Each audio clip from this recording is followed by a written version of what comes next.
de temps, il est le maître de circonstances. Il est au contrôle de toutes choses. Et rien n'échappe à son contrôle. Il ordonne le moment et il ordonne les circonstances. Et si tu dois dire à ton voisin, ne t'inquiète pas.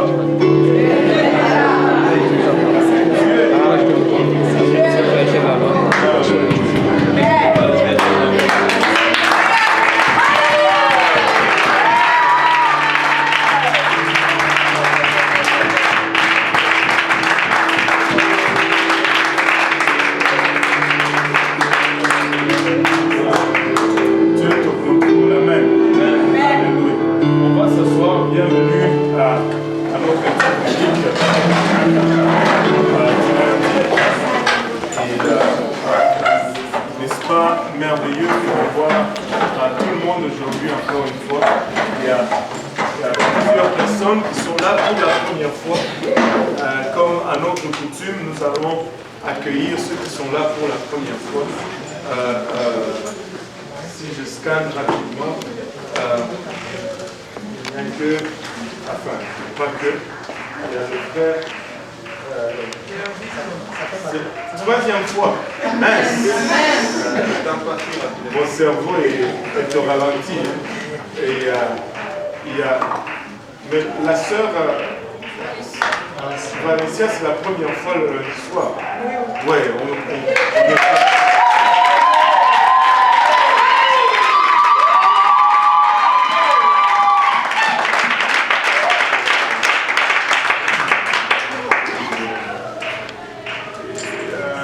il y a aussi la sœur Janice qui est là pour la première fois.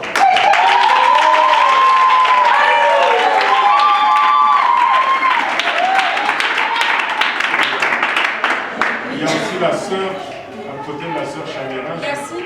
Merci.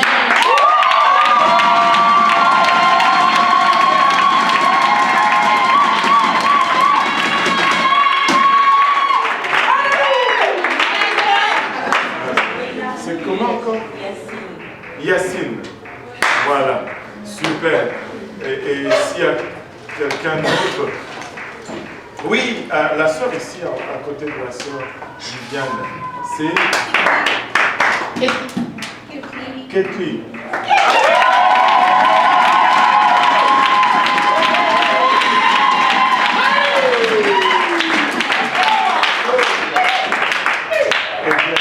Tout le monde qui est là, content de voir tout le monde. Amen. La sœur Morgane est là aussi. Amen.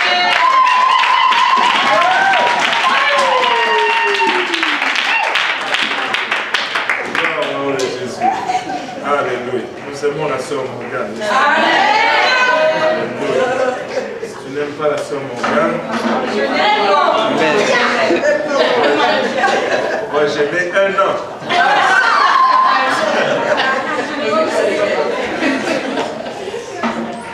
Alléluia.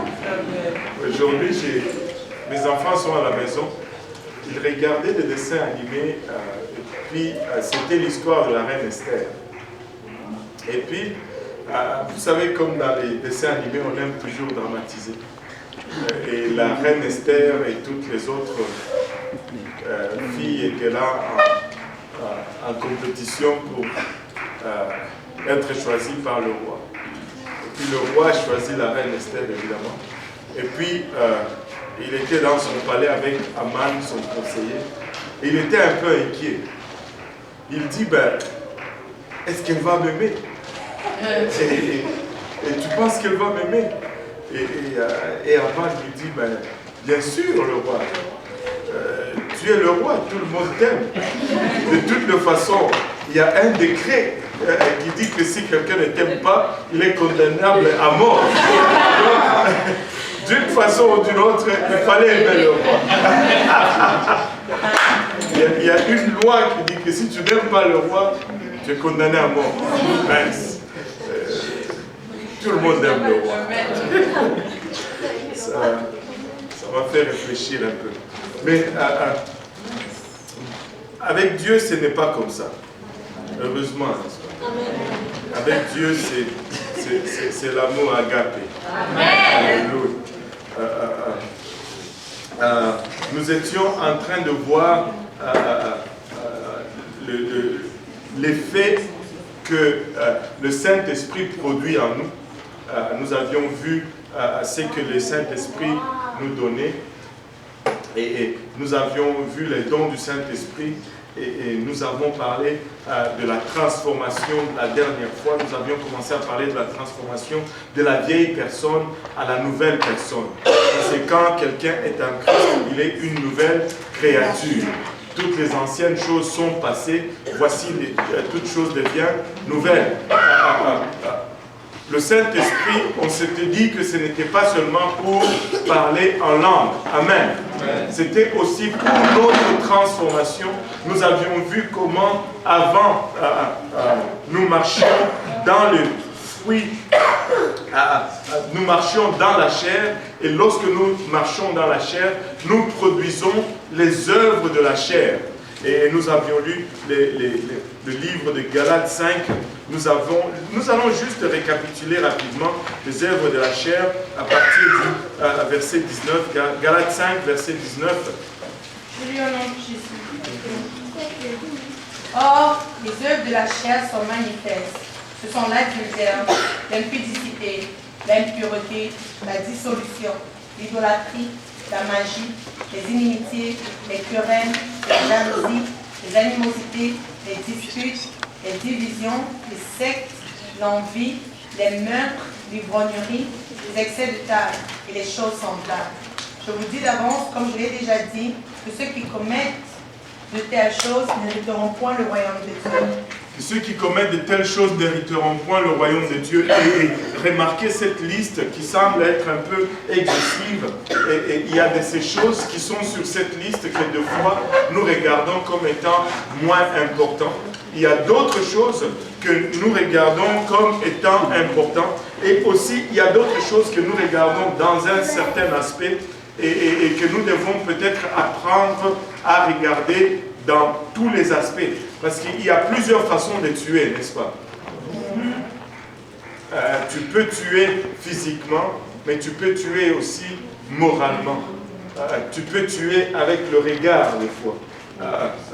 Il y a plusieurs façons d'assassiner quelqu'un.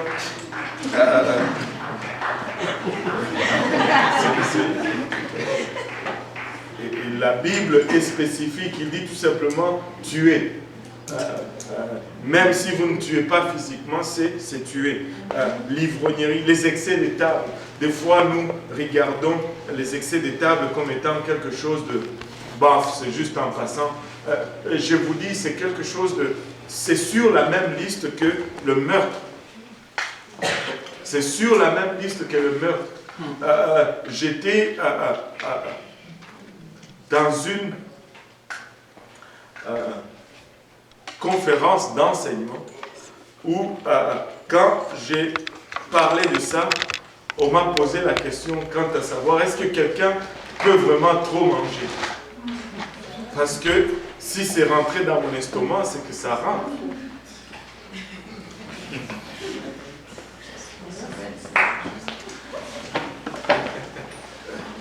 Le truc, c'est que si on regarde les effets, on peut déduire que quelqu'un peut trop manger. Amen. On n'a qu'à regarder les résultats pour voir que oui, quelqu'un peut trop manger. Amen. Maintenant, et quand on fait ces choses-là, on n'hérite pas le royaume de Dieu. Et quand il dit ces choses, remarquez ceci, c'est le livre de Galates. Il écrit ça aux chrétiens, à l'église qui est à Galates. Ce ne sont pas des païens qu'on est en train de parler. Amen. Amen. Ça, c'est à l'église qu'il est en train de dire de telles choses. Et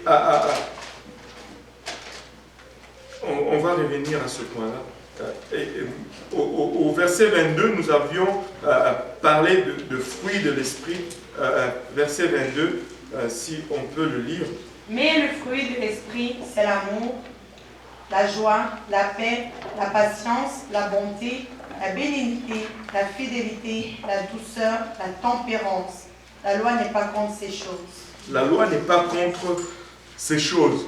Et encore une fois, je vais souligner le fait que le fruit, c'est ça, si quelqu'un peut traduire pour Janice, le fruit de l'esprit, c'est le fruit. Ce ne sont pas les fruits, mais c'est plutôt le fruit. Quand tu as, pourquoi Dieu l'a mis au singulier? Un seul fruit. C'est parce que Dieu s'attend que lorsque tu reçois le Saint-Esprit, tu manifestes tous ces aspects ici. Tu ne peux pas dire, oh, moi je suis patient, mais la douceur là, c'est pas mon fort. Non, non, non. Dieu s'attend à ce que tu démontres tout ceci. Amen. Amen. C'est un seul fruit qui a plusieurs aspects. Et si tu as l'esprit, tu vas avoir le fruit. Et quand tu as le fruit, tu dois avoir tous ces aspects. Tu dois être doux, tu dois être bon, tu dois être bénin, tu dois être tempérant et toutes ces choses. Et la Bible nous dit, la loi n'est pas contre ces choses. Maintenant, nous allons avancer un pas dans notre charte et nous allons voir un autre produit du fait que nous recevons le Saint-Esprit. Du fait que nous recevons le Saint-Esprit. Écoutez, si l'Esprit que vous avez reçu est saint, vous allez devenir saint. Amen. Si vous avez reçu le Saint-Esprit, il va commencer à travailler en vous. Amen. Il va commencer à produire ce qu'on appelle la sanctification. Amen. Ou la sainteté. Parce que c'est un esprit qui est saint. Il n'est pas non saint. Il est saint. Ce n'est pas un esprit mondain. C'est un esprit de sainteté. Au fond, quand on parle de la sainteté, on touche le corps même de Dieu. Dieu est saint. On touche la nature fondamentale de Dieu. Si tu vas le servir, tu vas aspirer à la sanctification. Parce qu'il dit dans sa parole, soyez saints comme je suis saint. Si nous allons être à sa ressemblance, nous allons aspirer à la sanctification. Amen. Maintenant, la sanctification, c'est quelque chose sur lequel il y a beaucoup de débats aujourd'hui. Et aujourd'hui, on ne va pas rentrer dans le débat. Et je vais vous dire pourquoi, parce qu'il y a plusieurs personnes qui sont à différents niveaux ici. S'il y a des débats, venez me voir, il n'y a pas de problème, je suis disponible 24 heures sur 24, 5 jours sur 7, enfin presque. Presque. Venez me voir. Mais on va parler de principes et du pourquoi de la sanctification. Amen. Amen. Maintenant, quand on regarde, quand on dit même le mot Saint-Esprit, quand on dit Saint-Esprit, on est en train de dire tout simplement Dieu. La Bible dit, ne savez-vous pas que vous êtes le temple de Dieu? Mais qui est venu habiter en nous? C'est le Saint-Esprit. Parce que ce Saint-Esprit qui habite en nous, c'est Dieu. Donc nous sommes le temple de Dieu. Maintenant, quand on dit...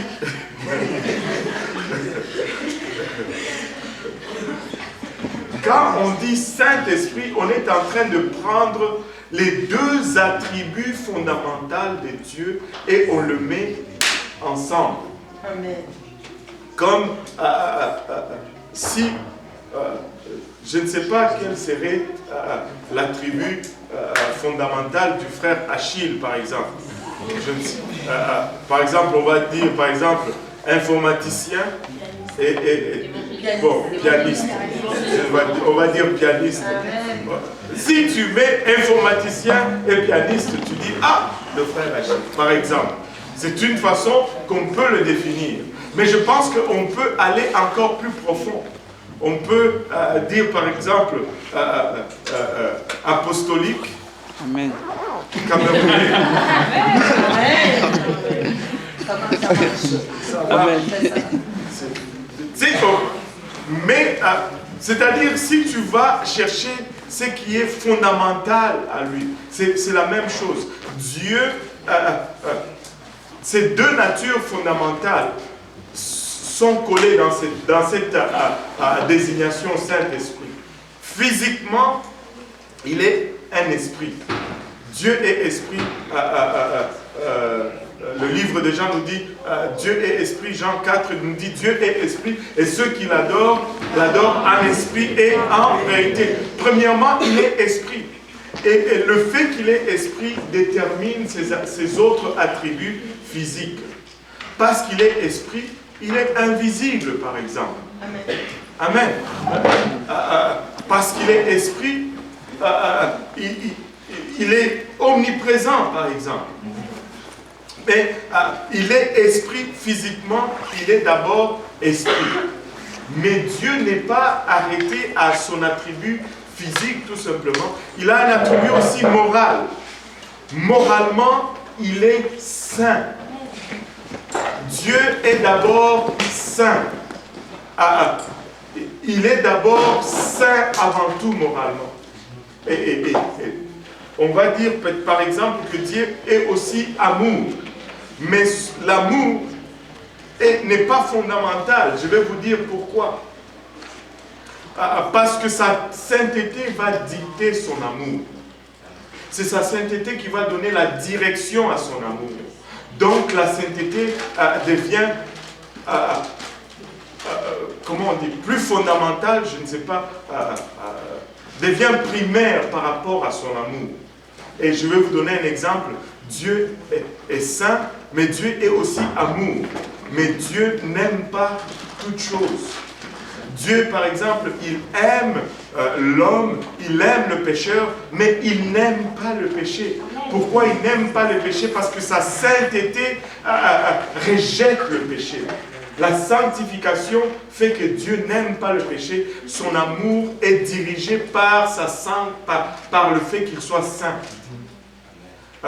Donc, les deux attributs fondamentaux de Dieu, c'est qu'il est esprit et qu'il est saint. Et quand on le met ensemble, on a le Saint-Esprit.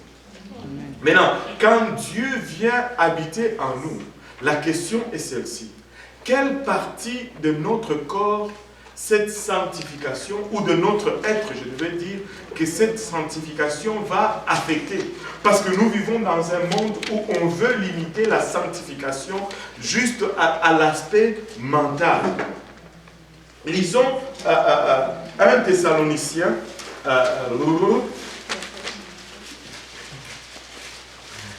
Thessaloniciens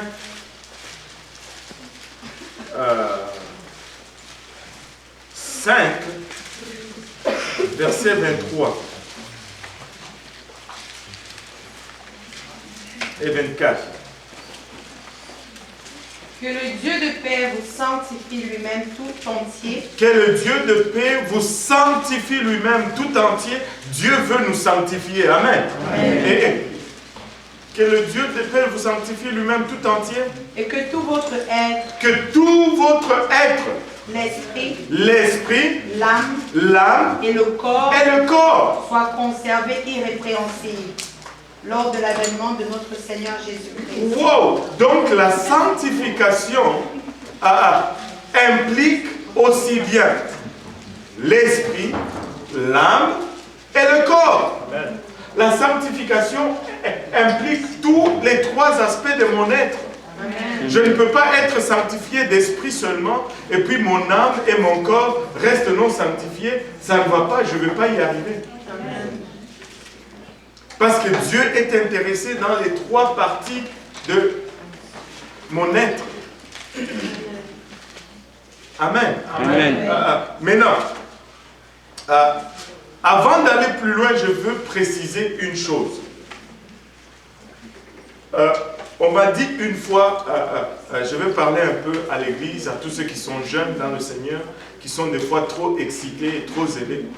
Tu ne peux pas commencer à nettoyer un poisson avant de l'avoir attrapé. Certains d'entre vous, c'est ce que vous faites. Vous plongez, vous courez après le poisson avec votre couteau pour essayer de le nettoyer dans l'eau. Ça ne marche pas. Il va t'échapper. Il faut le prendre d'abord, le poisson. Et après, tu peux les nettoyer. La sanctification ne vient pas avant le salut. Il faut que quelqu'un devienne d'abord chrétien. Quand quelqu'un devient chrétien, là on va commencer maintenant à parler de la sanctification. Une autre chose que je dis toujours, si tu n'as pas encore reçu le Saint-Esprit, c'est inutile de parler de la sanctification. Parce que le verset qu'on a lu tout à l'heure, on a dit que le Dieu de paix vous sanctifie lui-même. Alors, si tu n'as pas le Saint-Esprit, si quelqu'un n'a pas encore le Saint-Esprit, ne t'étends pas pour la sanctification. Amen. Tu ne vas pas te sanctifier toi-même. C'est le Saint-Esprit qui est en... Quelqu'un qui n'a pas le Saint-Esprit, avec la chair, tu ne peux pas comprendre la sanctification. Donc, ne vous cassez pas la tête là-dessus. Pompez-les du Saint-Esprit d'abord, afin que si ça prend cela...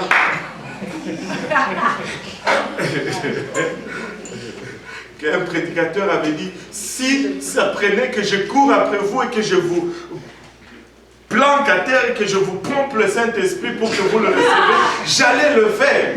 Mais ça ne marche pas comme ça. C'est pour vous dire à quel point de fois nous sommes désespérés de vous voir sauver. Oh Seigneur, aide-nous. Mais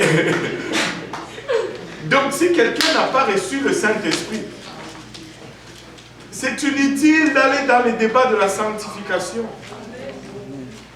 Inutile. Parce qu'ils n'ont pas le Saint-Esprit. Et si tu n'as pas le Saint-Esprit, tu n'es que âme et chair. Or, la chair est contraire au désir de l'Esprit. Amen. Même des fois, des gens qui ont le Saint-Esprit, s'ils ne sont pas soumis à l'Esprit, ils ne veulent rien savoir de la sanctification. Écoutez, une autre chose, ce n'est pas tout seulement que d'avoir le Saint-Esprit. Nous disons, ouais, j'ai le Saint-Esprit, je parle en langue, ça y est. Tu peux avoir le Saint-Esprit, parler en langue, mourir et aller en enfer. Amen. Parce que la Bible nous dit ceci, oui, il faut recevoir le Saint-Esprit, mais aussi il faut se laisser conduire par l'Esprit. Si tu as le Saint-Esprit et que tu ne te laisses pas conduire par l'Esprit, laisse-moi te dire, mon frère, ma soeur, tu ne vas pas voir sa face quand il va venir. Parce que la Bible nous dit dans le livre de Romains 8, 14 ou quelque part par là, c'est quoi encore? Non, ça c'est Hébreux 12, 14. Romains 8, 14. Non, c'est pas ça. Car tous ceux qui sont conduits sont... Car tous ceux qui sont conduits, pas tous ceux qui ont le Saint-Esprit. Il faut d'abord l'avoir et il faut après se laisser conduire par l'Esprit. Et laissez-moi vous dire, le Saint-Esprit va vous conduire dans la direction contraire de votre chair. Amen. Tu dis, je n'aime pas. Oui, tu n'aimes pas, mais c'est ça que Dieu demande. Amen. La question, ce n'est pas si j'aime que je n'aime pas. La question, c'est celui qui fait check à la porte du ciel, s'il aime ou s'il n'aime pas. Ce n'est pas Dieudonné Kaosi qui décide. Ce n'est même pas l'église pentecôtiste unie internationale qui décide. C'est ce livre qui décide. Amen. Donc on peut se débattre nuit et jour de ce que nous aimons, nous n'aimons pas. La dernière fois, quand est-ce qu'il est question de nous là-dedans? Écoutez, quand tu veux faire un mariage,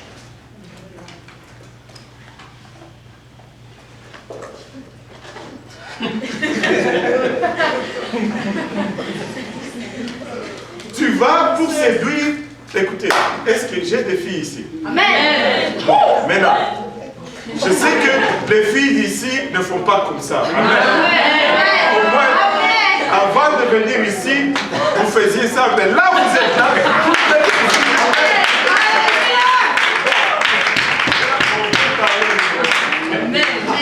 parler librement.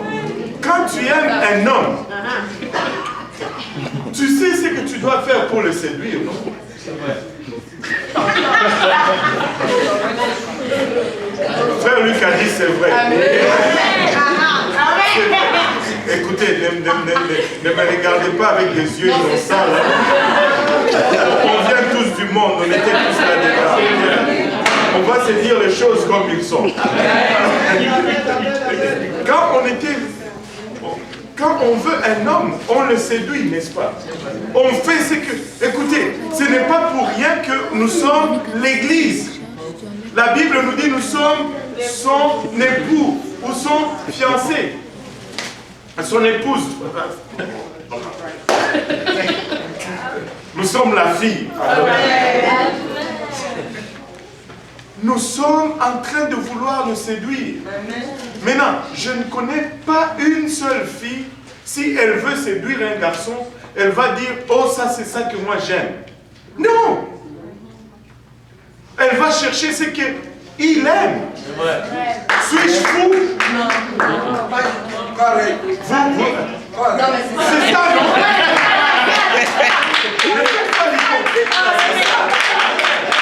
Maintenant, si nous sommes en train de vouloir séduire Dieu, nous allons chercher ce qu'il aime. La couleur qu'il aime, c'est ça que nous avons. Oh, dès que tu sais qu'il aime le bleu, tu commences à porter toutes tes robes et tes jupes bleues. Parce que tu veux attirer son attention. Lorsque tu sais qu'il aime comment on a, les niemboués, tu lui apportes.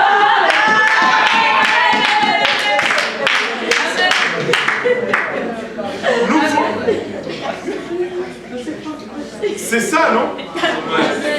Maintenant, quand nous voulons séduire Jésus-Christ, ce qui nous préoccupe, écoutez, nous sommes en amour avec le Seigneur. Quelqu'un qui aime, il ne réfléchit plus. C'est pourquoi, quand on regarde ceux qui aiment, ils ne voient plus les problèmes ou les défauts. On leur dit, ce n'est pas une bonne famille, mais ils ne voient pas cela. Ils ne voient pas cela. Bon. Anyway, nous voulons séduire le Seigneur. Et c'est lui, ce sont ses plaisirs que nous allons rechercher et non nos propres plaisirs. Ne vous inquiétez pas, il va nous rencontrer au lieu de nos besoins. Il est capable de satisfaire tous nos désirs. Maintenant, regardez ceci. 700, je vais reculer encore un peu. Ça s'adresse à ceux qui sont dans l'Église, à ceux qui sont nés de nouveau. Maintenant, comment est-ce que je fais pour rentrer dans l'Église? Il n'y a qu'une seule façon de rentrer dans l'Église. Le premier pas pour entrer dans l'Église, c'est la croyance. Il faut que tu crois d'abord. Si tu ne crois pas que Jésus-Christ est Dieu, ça ne vaut pas la peine. Le livre d'Hébreux nous dit que tous ceux qui viennent à lui doivent d'abord croire qu'il est. Qu'il est. Et qu'il est le rémunérateur de tous ceux qui le cherchent. Mais maintenant, tu dois d'abord croire qu'il est. Et qui est-il? Il est l'alpha et l'oméga.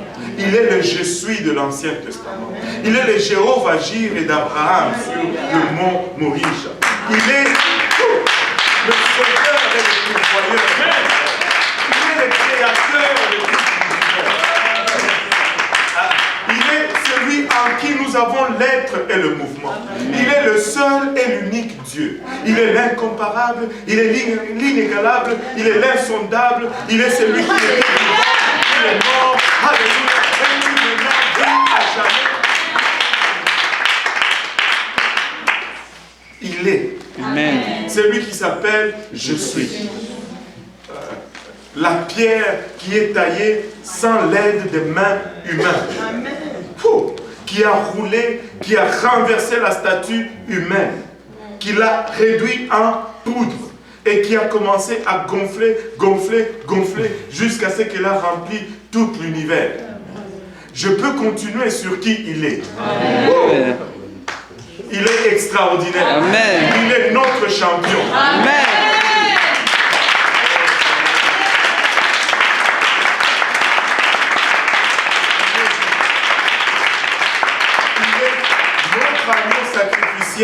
Et il est notre souverain sacrificateur. Nous l'aimons, c'est Jésus-Christ. Nous devons d'abord croire qu'il est. Et après avoir croire, la croyance n'est pas une assertion mentale. La croyance, ce n'est pas je crois seulement et puis alléluia, je crois, c'est fini. Non, ce n'est pas ça. Si je te dis... si je te dis, viens ici demain matin, j'ai 5 000 $ pour toi. Je sais que tu ne vas pas me croire parce que tu sais que je suis pauvre. Mais si tu me croyais juste par accident, tu me croyais. Tu ne seras pas ici 5 heures demain matin. Tu seras 4h30, tu seras déjà ici. Juste au cas où que tu me manques. Si tu crois, tu vas faire quelque chose. La croyance... c'est actif, ce n'est pas passif. Quelqu'un qui croit, il fait toujours quelque chose. Quelqu'un qui croit, il fait toujours quelque chose. Savez-vous, quand on était petits, on était tous pareils. On voulait toujours tous jouer avec le feu. Et quand on nous disait, ça va te brûler, on ne croyait pas. Et puis, qu'est-ce qu'on dit en Afrique? C'est seulement ici qu'on niaise un peu trop avec ça. Chez nous, là, tu veux jouer avec le feu, tes parents, ils te donnent même ça. Ils te disent, laisse-le se brûler. Quand il va se brûler, il va savoir. Mais une fois que tu t'es brûlé, tu crois. Et quand tu crois, tu ne touches plus. Parce que tu crois. Il y a une conviction maintenant en toi. La foi va toujours te pousser à faire quelque chose. La Bible te dit, montre-moi ta foi sans les œuvres, je vais te montrer ma foi par mes œuvres. Une foi sans les œuvres est une foi morte. La foi n'est pas l'exemption des œuvres. La foi réelle produit les œuvres. Si tu crois que Jésus-Christ ça va produire des œuvres. Et l'œuvre que ça va produire, c'est l'obéissance à l'évangile. Tu vas d'abord te repentir de tes péchés. Amen. Quand tu réalises qui est Dieu, la première des choses que tu te dis, c'est tous ces temps, j'ai vécu sans le connaître. Amen. Maintenant que je le connais, ça te fait pleurer. Amen. Tu es désolé.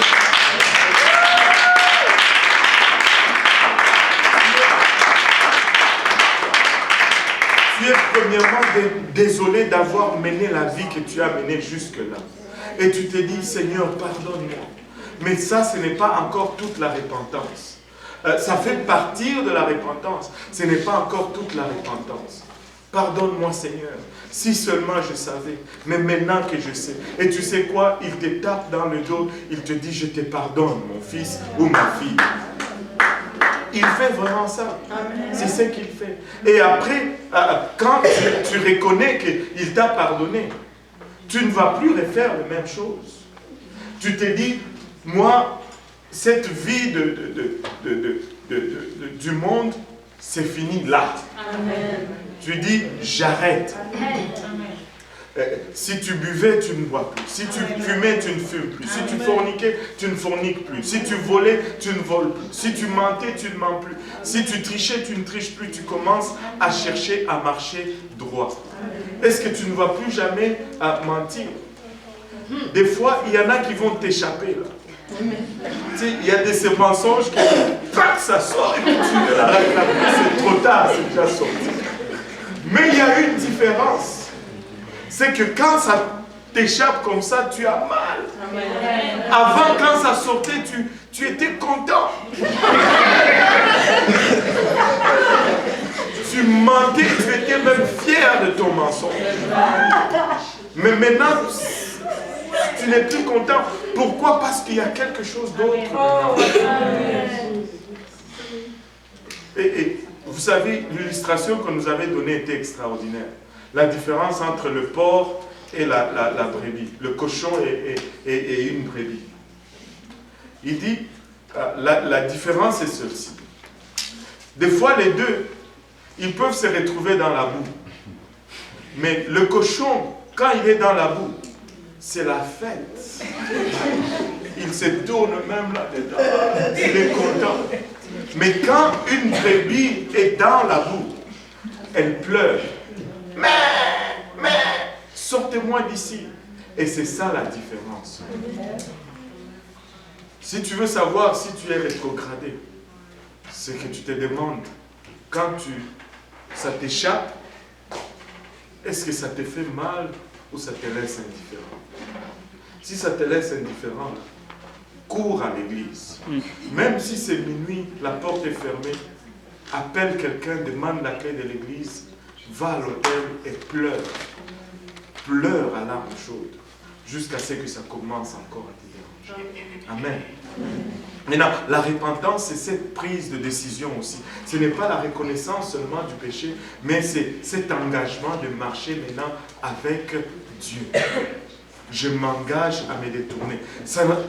Pasteur, ça va être difficile. Des fois, tu as été aux États-Unis, tu as dépassé de $50 la limite de déclaration. Est-ce que Oui, tu dois déclarer quand même. Avec l'aide de Jésus, tu vas y aller. Amen. Amen. Juste pense que Jésus est là. Et ça, c'est quelque chose, je ne sais pas. Des fois, on va faire des choses. C'est très souvent quand on tombe dans les erreurs, c'est parce qu'on n'a pas réalisé que Dieu est omniprésent. Dieu est partout. Même à la frontière des États-Unis, il est là. Il est là. Quand tu fais ta déclaration, il te voit. Il te voit. Donc, ce n'est pas par rapport à Youp ici ou par rapport au frère Achille que tu fais ça. Tu fais ça par rapport à Dieu. Amen. Donc, avec l'aide de Dieu, on arrive à maîtriser ces choses et Dieu nous aide. Après la repentance, tu t'es fait baptiser au nom de Jésus-Christ pour le pardon de tes péchés. Et le baptême, c'est un ensevelissement. Le baptême, ce n'est pas une aspersion. Ça vient du mot grec baptise, qui veut dire tremper, plonger, immerger. Pas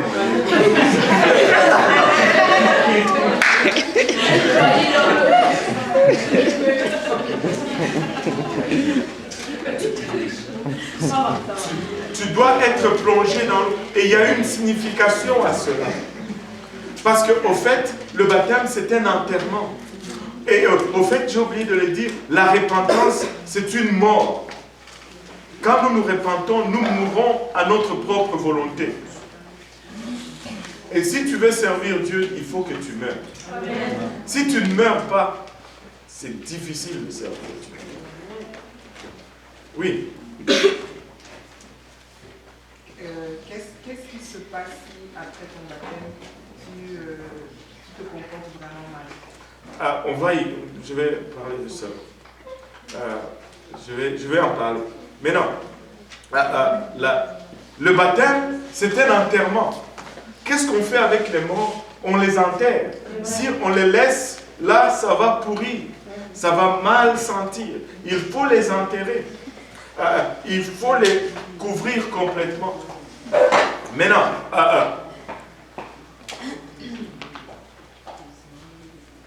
quand on ensevelit, on s'assure que tout le corps est couvert d'eau. La Bible dit ceci: nous sommes ensevelis avec Christ par le moyen du baptême. Et ça c'est Romains 6. Nous devons être ensevelis. Les gens vont te dire, c'est juste un symbole extérieur. Je ne sais pas pourquoi. C'est juste un symbole extérieur pour montrer que tu es converti. Lisons Actes 2, 38. La première fois que cela a été annoncé. On se calme. Actes 2, 38. Tu peux lire Solange. Ok, Acte 2, 38. Pierre leur dit, répentez-vous, répentez-vous, et que chacun de vous soit baptisé, au nom de Jésus-Christ, au nom de Jésus-Christ, au nom de Jésus-Christ, pour le pardon de vos péchés, pour le pardon de vos péchés, pour le pardon de vos péchés. Ce n'est pas pour rien, c'est pour le pardon de nos péchés. Amen. Et vous recevrez le don du Saint-Esprit. Écoutez, le baptême, c'est pour le pardon de nos péchés. Ce n'est pas juste un symbole inutile. Amen. Dieu ne demande pas des choses inutiles. Si ce n'était pas nécessaire, Dieu n'allait jamais le demander. Lisez Actes 22, 16. C'est frappant.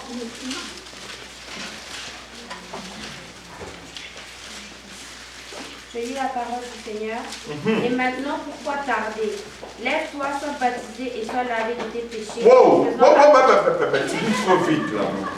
Est-ce que tu peux recommencer lentement? Et maintenant, pourquoi tarder? Pourquoi tarder? Pourquoi est-ce que tu tardes? Pourquoi tardes-tu? Qu'est-ce qui te fait traîner? C'est ce qu'il dit. Hein? Lève-toi. Lève-toi. Sois baptisé. Et sois lavé de tes péchés. Et lavé de tes péchés. Le baptême, c'est pour laver les péchés. Hein? Faisant appel au nom du Seigneur. En faisant appel, c'est-à-dire en disant au nom de Jésus. Amen.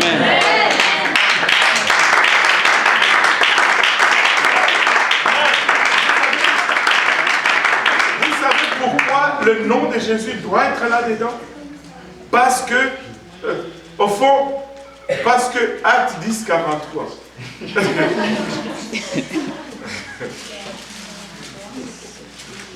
Tous les prophètes rendent témoignage. Tous les prophètes rendent de lui le témoignage. Tous les prophètes. Combien de prophètes? Tous les prophètes rendent de lui le témoignage. Rendent de lui le témoignage. Lui qui? Jésus. Que quiconque croit en lui. Quiconque croit en lui. Reçoit par son nom. Reçoit comment? Par son nom. Par son nom. Si tu n'as pas son nom, tu ne le reçois pas. Amen. Le pardon des péchés. Le pardon des péchés. Amen. La Bible est claire. Si tu n'as pas le nom, tu ne le reçois pas. Parce qu'on reçoit par son nom.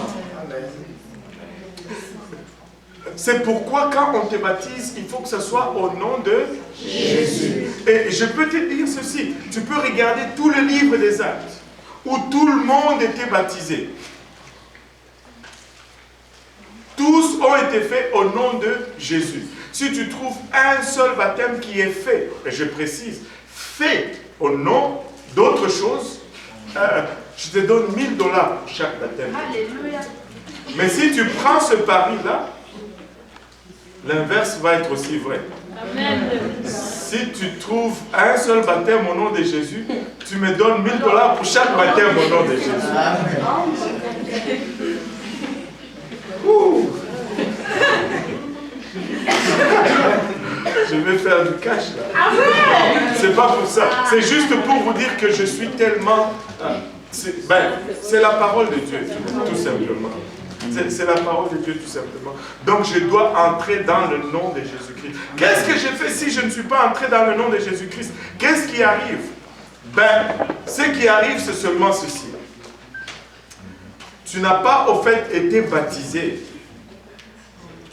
Tu as juste pris un bain. C'est juste... C'est comme... Regardez, c'est comme si tu mets... Quand on vend un savon, là, on nous vante toujours le mérite détersif de ce savon. Tight, ça enlève les taches musclées et dures, blablabla. Sun Life, avec l'eau froide, l'eau machin, ça enlève tout. Et au fond, le savon, c'est ce qui enlève les saletés. Et le nom de Jésus, c'est vraiment le détergent dans le processus du baptême. Si tu t'es fait baptiser au nom d'autres choses. Au fond, tu n'as pas de pouvoir détersif dans le processus. C'est comme si tu mets des vêtements dans une laveuse et que tu ne mets pas de savon. Ça tourne. Après, tu sors les vêtements qui ont encore toutes leurs tâches. Oui, j'essaie de me rappeler le nom. Gérard. Est-ce que le baptême et la repentance, c'est la même chose en fait? Ce n'est pas la même chose. Quelle est sa question? Est-ce que le baptême et la repentance, c'est la même chose? Non, ce n'est pas la même chose. Parce que la repentance, c'est une prise de décision d'abord personnelle. Moi, je demande pardon à Dieu. Et Dieu dit, bon, je te pardonne. J'accepte, quand il dit je te pardonne, j'accepte ta demande de pardon. Et au fond, la repentance prend soin de maintenant. Mais, moi je vais avoir 45 ans bientôt. Il y a des choses à mon dossier que moi-même je ne suis plus conscient. Tu sais, quand j'avais... quand est-ce qu'un homme commence à pécher? 2 ans, 3 ans, 6 ans. Dès qu'il commence à parler. Nous sommes nés dedans. Nous sommes nés dedans. C'est quoi votre problème 2 ans, 6 ans? Vous n'avez pas lu la Bible. J'ai été conçu dans l'iniquité. Nous sommes nés dedans. Nous sommes nés dedans. Tu sais, les petits bébés là. Anyway, c'était un autre débat pour un autre jour. Maintenant, j'arrive à mon point. Le point que je voulais faire, c'est que quand je me fais baptiser, Dieu remet tout mon compte à zéro, même des choses que je ne savais pas. Maintenant, c'est là où la compréhension de cela devient très importante. Parce que quand la question qui a été posée tout à l'heure, et si par après je pêche, je tombe dans quelque chose, qu'est-ce que je fais? Est-ce que je retourne à l'église et je me fais baptiser encore? Non. Parce que si on faisait cela, on allait baptiser toute l'église à chaque dimanche.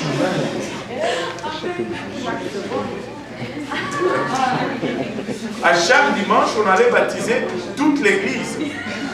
Amen. Le baptême nous lave de tous nos péchés. Nous commençons à zéro. Mais maintenant, c'est à nous de garder ce carnet vierge. Parce que maintenant, là, nous pouvons. Si nous tombons, nous allons nous repentir encore. Nous allons parler à Dieu. Au fond, l'image par excellence, c'est vraiment Moïse dans le désert.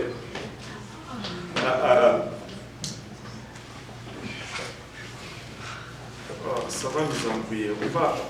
On va avancer. On va avancer parce que sinon...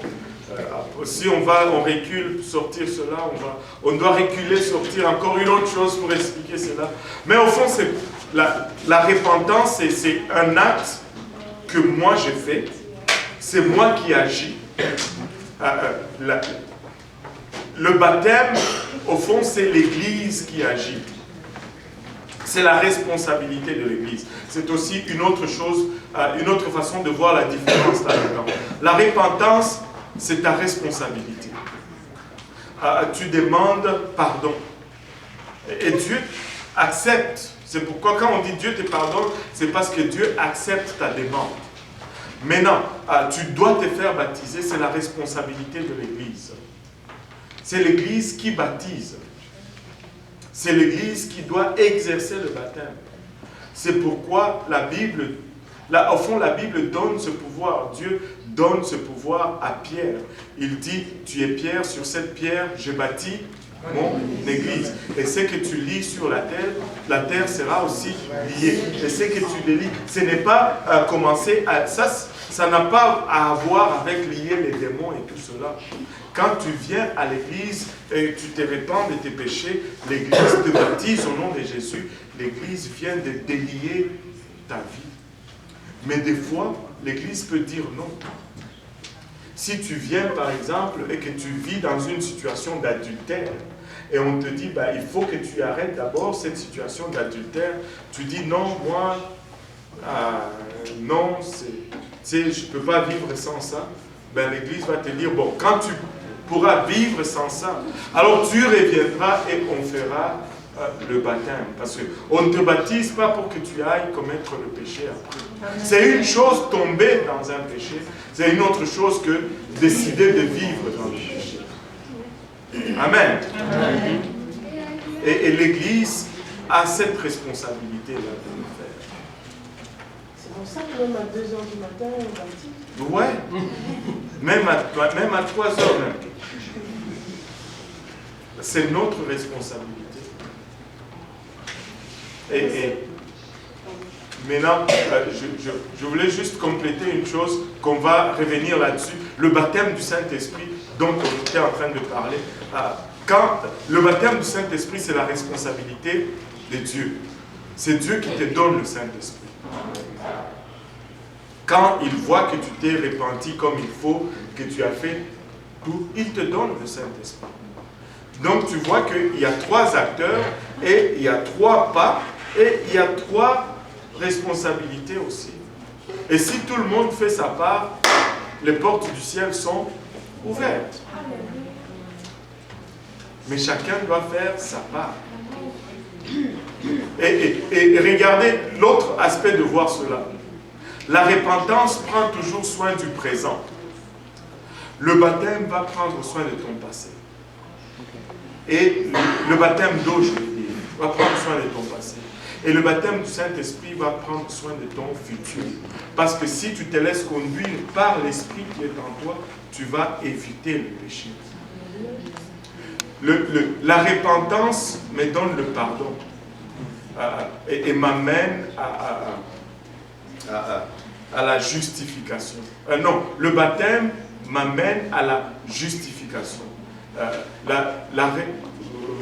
mets les choses.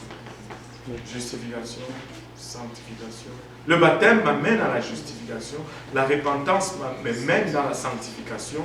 Et quand je reçois à la fin mon prix, je reçois la glorification.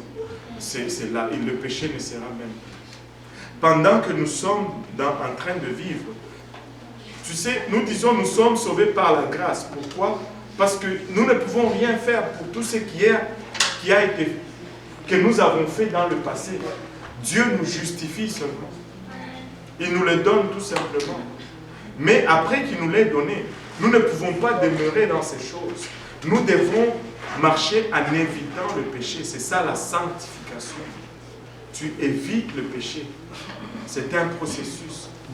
Et après, quand on va être glorifié, le péché ne sera plus là. Oh, j'ai hâte à ces choses.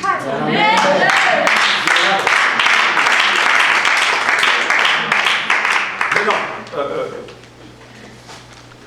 s'il y avait encore une question, il est encore là? Non, c'est bon. Maintenant, oui. Oui, moi j'ai une question. Je suis souvent curieux de savoir où vont les enfants, les adolescents jusqu'à 5 ans, même à 5 ans, ils sont encore innocents. À 12 ans, on voit qu'ils n'ont pas, des fois on n'est pas arrivé à la maturité. Quand ils décèdent justement, où est-ce qu'ils vont? Quel est sort en fait? Parce que la parole dit ceux qui croiront, qui seront baptisés. Voilà. Mais à ces âges-là, est-ce que... Il y a plusieurs places où ils vont. Il y en a qui vont aller au ciel, il y en a qui vont aller en enfer.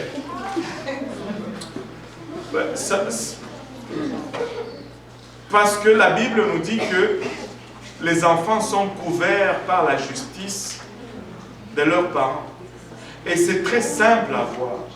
Si tu vois un enfant qui est élevé dans une maison malsaine, même si, on va dire, il est innocent, et quand on dit innocent, il faut qu'on mette vraiment des guillemets là-dessus. Ce n'est pas innocent dans le sens d'exempt de péché, Parce que nous ne naissons pas sans péché. Ce n'est pas l'innocence du contraire de coupable. À la naissance, à la conception, nous sommes tous coupables. Parce que nous héritons de nos parents cette nature pécheresse. Dès le départ, la Bible dit ceci. Aïe, aïe, aïe. Ça vient juste de partir, là. Ça va revenir. Maintenant, de la même façon, quand tu vois un enfant qui est élevé dans une maison où le nom de Dieu est regardé avec beaucoup d'estime, il va faire, tout comme lui, il fait le mal, l'autre, il va faire aussi le bien. Oui ou non? Oh oh. Vous ne croyez... Amen. Vous n'avez jamais vu un petit enfant qui te dit F you. Vous n'avez jamais vu ça? Ça arrive. Et bien sûr, nous avons cette responsabilité. Vous savez, pour longtemps, j'ai lutté avec cet aspect de choses. Parce que des fois, nous pensons que nous, les humains, nous sommes plus justes que Dieu. Mais une révélation m'a montré que Dieu est toujours juste. Et la révélation est celle-ci. Lorsque Noé a construit l'arche, il n'y a pas eu un seul bébé qui est rentré dans l'arche. Il n'y a pas eu un enfant de 2 ans, autre que les enfants des justes qui sont rentrés dans cette arche. Est-ce qu'il n'y avait pas de 2 ans? Moi, je pense qu'il y en avait. Mais où est-ce qu'ils étaient? Ils ont péri avec leur...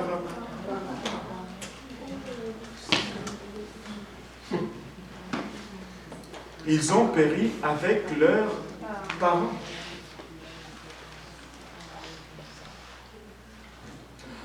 Nous regardons cela comme si, wow, c'est quoi ça? Mais même la nature nous enseigne ces choses. Si ton père est alcoolique, tu vas souffrir les effets de l'alcoolisme de ton père.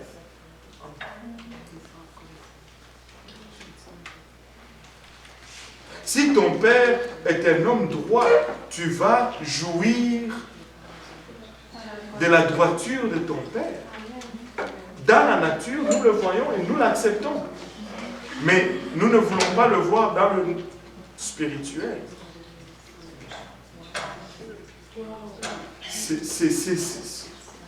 C'est la simple logique des choses. C'est pourquoi, quand tu commences à lutter avec ton propre salut, tu sais, ce n'est pas seulement toi qui es impliqué là-dedans. Regardez un autre exemple. Quand Akan a péché, qui se souvient de l'histoire d'Akan? Israël est allé, on nous en a parlé même dans la prédication d'hier, Israël a vaincu Jéricho, les murs sont tombés, et puis après, il y avait la ville de Haï qui venait par la suite, et Akan a volé des lingots d'or et fourrure babylonienne. Écoutez, cette histoire de vêtements n'a pas commencé aujourd'hui. Une fourrure babylonienne. Babylone, qui est synonyme du monde. Lisez l'Apocalypse. Elle est tombée, Babylone. Et il est allé prendre une fourrure babylonienne. Un vêtement babylonien. On n'enseigne pas ces choses pour vous donner des troubles. On enseigne ces choses parce qu'on vous aime et qu'on veut vous voir au ciel avec nous. Mais je vais vous donner un exemple. Si je n'enseignais pas ces choses, que je vous coupais les coins, que je vous disais ce que vous voulez entendre, on va peut-être être amis ici sur terre. Mais le problème est que j'ai fait les calculs très vite. Le temps qu'on passe ici sur terre est très court par rapport à ce qu'on va passer dans l'éternité. Non, et si on se retrouve de l'autre côté, et que vous vous trouvez en train de brûler parce que je vous ai ménagé ici sur terre, vous allez me haïr. Vous allez me détester. Vous allez me dire, mais pourquoi tu ne m'as pas dit? Je suis ici maintenant à cause de toi. Et ce n'est pas ce que je veux. Mais de l'autre côté, si je vous le dis comme il faut, tu te fâches. Et puis tu dis, ah bon, ok, je vais faire ça juste pour que, bon, ok, là. Ok, et puis tu prends ça, tu marches avec ça, et que la trompette sonne, et qu'on monte, et que tu vois que suite à ça, tu as monté. Je vous dis, je vais être votre meilleur ami. Vous pouvez me détester maintenant, mais je vous garantis que vous allez m'aimer. C'est pourquoi ça ne me dérange pas si vous me détestez maintenant. Parce que ces jours-là, vous allez m'aimer. Si nous sommes de l'autre côté ensemble, je vais être votre meilleur ami. Garanti. Garanti. C'est pourquoi quand vous allez prêcher aussi, je ne dis pas frapper les gens avec la vérité. Soyez sages avec amour, mais présentez la vérité.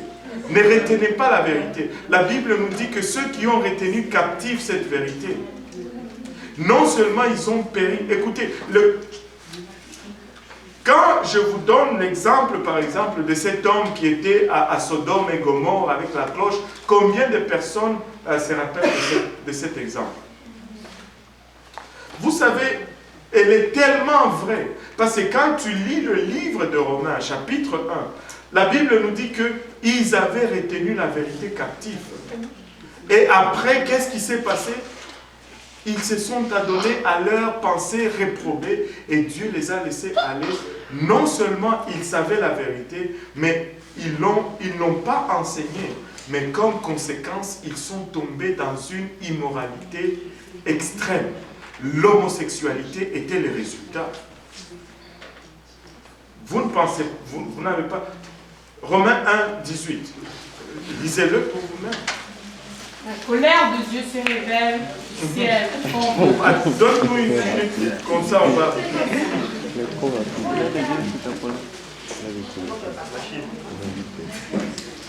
Bon. Tout le monde dit bien? Lis-nous ça. Amen. Regardez comment ils ont commencé. C'est une progression. Ne jouez pas avec ces choses. C'est une progression. Regardez comment ça a commencé. La colère de Dieu se révèle du ciel contre toute inquiétude et toute injustice des hommes qui retiennent injustement la vérité captive. Car ce qu'on peut connaître de Dieu est manifeste pour eux, Dieu le leur ayant fait connaître. Ils savaient Dieu, ils connaissaient Dieu, ils connaissaient que Dieu était saint, ils connaissaient que Dieu était un, mais ils ont gardé cela captif pour se complaire.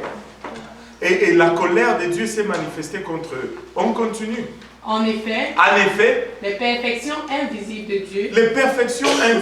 Dieu, sa puissance éternelle, et sa divinité, se voient comme à l'œil. On n'a pas besoin de microscope. Même sans lunettes, tu peux les voir. Regarde la nature. Dieu nous a créés. Dieu est un, premièrement. Dieu est saint, deuxièmement. Dieu est... C'est là dans toute la nature, nous le voyons. Nous sommes un, n'est-ce pas? Nous sommes la créature de Dieu. Il nous dit, si nous voulons comprendre Dieu, regardons la nature qu'il a créée. Et nous avons été créés à l'image de Dieu. Maintenant, si nous voulons comprendre Dieu, regardons-nous nous-mêmes. Trinité, Trinité, Trinité. Il n'y en a pas dans la Bible. Ce n'est pas biblique. Moi, je ne suis pas une Trinité. Je suis à l'image de Dieu. Bien que j'ai trois parties. Corps, âme et esprit. Je suis quand même un seul. Dieu donné Kaosi, une seule personne. Je suis un seul être. Je ne suis pas trois êtres distincts. Il n'y a pas un seul moment dans ma vie où mon âme va parler à mon corps et puis mon corps va répondre à mon esprit. Ça n'arrive pas. Ça n'arrive pas. Je suis un. Et vous savez, quand on regarde mon corps, on l'appelle comment? Dieu donné cause. Quand on regarde mon esprit, on l'appelle comment? Dieu donné cause. Quand on regarde mon âme, on l'appelle comment? C'est pas compliqué ces choses. C'est Jésus. Qu'il soit un esprit dans le corps, c'est Jésus. Amen. C'est tout. Il porte le même nom. Amen. C'est un peu ta main là. Bon, continue. Se voit comme à l'œil. Se voit comme à l'œil. Depuis la création. Depuis la création. Vas-y. Quand on les considère dans ses ouvrages. Quand on les considère dans ses ouvrages. Ils sont donc inexcusables. Il n'y a pas d'excuse à ne pas connaître Dieu. Amen. Ils sont donc inexcusables. Il n'y a pas d'excuse à ne pas connaître Dieu. Si tu te dis, ah, moi je vais rester dans l'ignorance, comme ça je dirais, je ne savais pas. Tu vas te faire avoir. Parce que toute la nature crie à haute voix, Dieu, Dieu, Dieu. Si tu l'ignores, c'est volontairement que tu l'ignores. Et ce n'est pas pour rien que la Bible, c'est le livre le plus vendu de tout le temps. Il n'y a pas d'excuse. Anyway. Puisque ayant connu Dieu, ils ne l'ont point glorifié comme Dieu. Et ne lui ont point rendu grâce. Mais ils se sont égarés dans leurs pensées. Et leur cœur sans intelligence a été plongé dans les ténèbres. Se vantant d'être sages, ils sont devenus fous. Et ils ont changé la gloire du Dieu incorruptible en image représentant l'homme corruptible, des oiseaux, des quadrupèdes et des reptiles. C'est pourquoi Dieu les a livrés à l'impureté selon les convoitises de leur cœur, en sorte qu'ils déshonorent eux-mêmes leur propre corps. Eux qui ont changé la vérité de Dieu en mensonge et qui ont adoré et servi la créature au lieu du Créateur, qui est béni éternellement. Amen. Continue. C'est pourquoi Dieu les a livrés à des passions infâmes. Tout ça parce qu'ils ont rejeté. Car leurs femmes ont changé l'usage naturel en celui qui est contre nature. Et de même les hommes, abandonnant l'usage naturel de la femme, se sont enflammés dans leur désir les uns pour les autres, commettant homme avec homme des choses infâmes. Tout ça parce qu'ils ont rejeté la sanctification. Parce qu'ils ont rejeté. Au départ, ça peut sembler innocent. Mais par la suite, ça peut devenir un monstre incontrôlable. L'obéissance vaut mieux que tout. Car la parole de Dieu dit la désobéissance, c'est comme... Voyez pourquoi. Oh Seigneur, je ne sais pas comment on a glissé dans toutes ces choses, mais tout ceci c'était juste pour vous dire que c'est embrasse les choses de Dieu. Midi avait levé son bras tellement que sa main est devenue bleue parce que le sang ne monte plus. Quand un enfant est né, c'est vrai qu'il y a le péché d'Adam, mais admettons que les deux parents sont des apostoliques baptisés, remplis du Saint-Esprit. Ces parents-là, ils sont pas hérités de Christ, du coup, l'enfant qui naît, il n'est plus hérité du péché d'Adam. Il naît avec, parce que s'il n'est pas né avec le péché d'Adam, il n'aura pas besoin de passer par le processus du salut. Il naît avec cela. Et je vais te dire pourquoi. Parce que le corps n'est pas encore racheté. Ça, vous allez voir le 3 revenir souvent. Les 3 étapes du salut, la repentance, le baptême d'eau, le baptême du Saint-Esprit, la justification, la sanctification et la glorification. Mais il y a aussi le corps, l'âme et l'esprit. Quand je reçois le baptême du Saint-Esprit, mon esprit est sanctifié.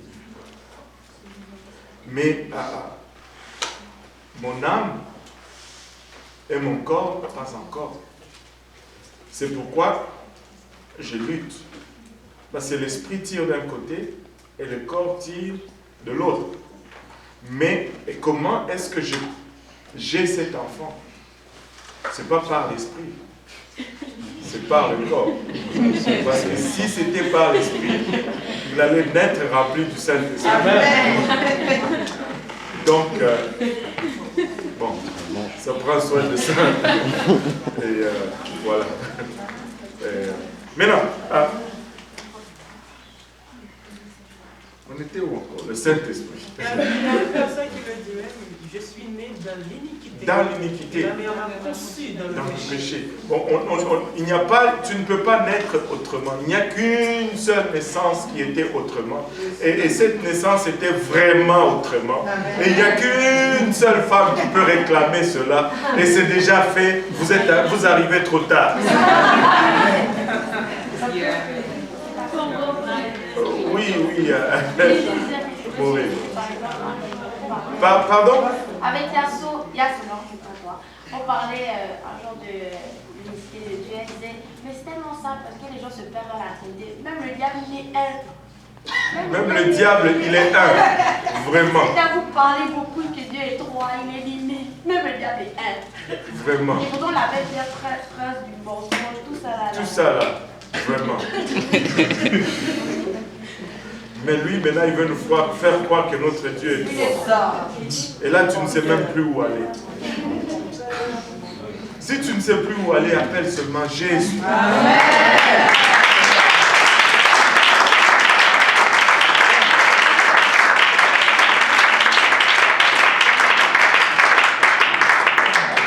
Parce que Colossiens 2:9 nous dit, en lui habite corporellement toute la plénitude de la divinité. Tu es tout avec Jésus. Arrête de chercher. Anyway, maintenant, notre sanctification va affecter le corps, l'âme et l'esprit. Maintenant, nous, dans le monde aujourd'hui, nous avons cette tendance de prendre la sanctification de l'esprit comme toute la sanctification. C'est la même chose quand on nous dit « Oh, croyez seulement et vous serez sauvés. C'est tout. Non, c'est pas ça là. C'est juste un étape. Le salut, moi je dis toujours, le salut de Dieu, ce n'est pas foulam. Ce n'est pas le buffet foulam. Où tu vas, tu dis, ok, moi, j'aime les cuisses de poulet, mais les cuisses de grenouille, je vais passer. Non. Au buffet de Dieu, tu dois passer par tous les plats. Il faut que tu manges de tous les plats. Sinon, t'es pas là. T'es pas là. Je ne peux pas dire, bon, moi je vais prendre la repentance, puis, bon, le baptême d'eau, moi, tu sais, je prends un seul bain par année, l'eau froide, c'est pas trop mon truc. Ça ne marche pas comme ça. Il faut que tu passes partout. Maintenant, nous avons cette même façon de penser quand on vient à la sanctification. La sanctification s'applique dans les trois aspects de notre être, à savoir l'esprit, l'âme et le corps. Et nous allons nous inquiéter et nous soucier et parler beaucoup trop de la sanctification intérieure. Et vous savez pourquoi?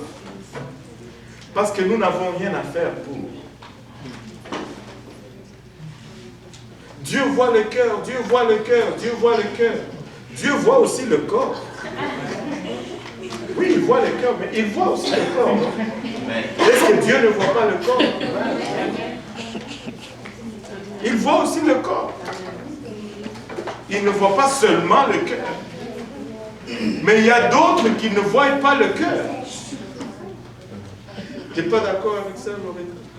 Mais justement, je veux dire, le Coran dit Dieu voit le cœur, mais qu'est-ce qu'il y a dans le cœur? Le mensonge, il y a tout ça. Ouais, c'est bon, c'est parce que je ne veux pas partir en guerre. Je prends juste le cas de quelqu'un qui a reçu le Saint-Esprit et qui est... Parce que, vous savez, la première sanctification, c'est celle de l'Esprit. Quand tu reçois le Saint-Esprit, l'Esprit que tu reçois est saint. Intérieurement, tu es déjà sanctifié. Tu n'as rien à faire pour. Dieu te donne le Saint-Esprit. Amen, non? Amen. Donc, à l'intérieur, c'est bon, c'est fait. Mais ça ne doit pas rester là. Il y en a, comme le frère Woodward avait dit, il y en a qui veulent garder Jésus en otage à l'intérieur. Jésus dit, je vais sortir, je vais sortir. Il dit, non, non, tu restes seulement à l'intérieur, reste seulement à l'intérieur. Non, il veut sortir aussi de temps en temps. Et ce qui est à l'intérieur, c'est fait, c'est bien, ça y est, c'est correct, c'est bon. L'esprit est saint. Mais il y a deux autres parties qui ne le sont pas encore. Il y a l'âme, c'est là où nous allons nous battre. Vous savez, la définition de l'âme, c'est la plus compliquée, la plus difficile, mais je pense que celle-ci est la plus proche. L'âme, c'est l'aspect ou la dimension où nous avons les émotions, les décisions, les désirs, les sentiments, l'intellectuel, c'est l'âme. Et ce n'est pas étonnant que ce sont toutes ces choses qui s'opposent à la sanctification ou à l'esprit. Quand tu dis, mais moi j'aime ça, c'est par l'âme que tu es en train de le dire. Et l'âme n'est pas encore sanctifiée. Comment est-ce qu'on sanctifie l'âme? L'âme, c'est cette dimension où on a l'intellect. Maintenant, laissez-moi vous dire comment on sanctifie l'âme. On sanctifie l'âme par l'enseignement. Tu enseignes à l'âme. C'est pourquoi nous sommes là en train d'enseigner. Si on ne vous enseigne pas ces choses, vous n'allez pas les faire. Amen.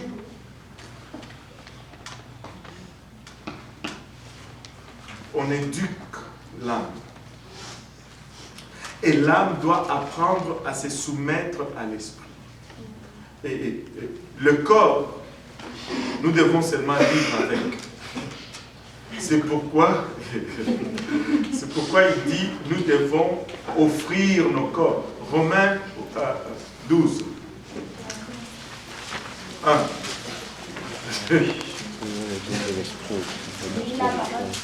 Et c'est sa vie à haute voix. En ce qui concerne les réalités spirituelles, je ne veux pas, frères et sœurs, que vous soyez c'est 12. 12, 1. Non, c'est pas ça. Non, c'est même pas la version. C'est le livre qui est différent. Je vous encourage donc, frères et sœurs, par les compassions de Dieu, à offrir votre corps comme un sacrifice. À offrir quoi? Votre corps. Corps ou cœur? Est-ce que j'ai bien entendu? Cœur. Corps. Ok? Votre corps. Dieu dit, il veut votre corps. Amen. Il voit les cœurs, mais il veut aussi votre corps. À offrir vos corps. Comme un sacrifice. Oh, dis-le encore plus fort. Comme un sacrifice. Un sacrifice. Dieu ne choisit pas les mots par hasard. Pourquoi il dit sacrifice? Parce que ça va faire mal. Ça va faire mal. C'est dans ta Bible. C'est pourquoi je vous fais lire le verset, je ne lis pas moi-même. Parce que vous allez dire, ah, pasteur, il a lu quelque chose, mais en tout cas, moi, je ne suis pas sûr que c'est là dedans. C'est vous-même qui l'avez lu, c'est dans vos Bibles. À offrir vos corps comme un sacrifice vivant. C'est-à-dire, n'attends pas quand tu es mort. Alors que tu es encore en vie, là, tu dois faire ces choses. Parce qu'avec les morts, il n'y a pas de problème. Allez à la mort, voyez-les, ils ne discutent pas et ils sont habillés sainteté.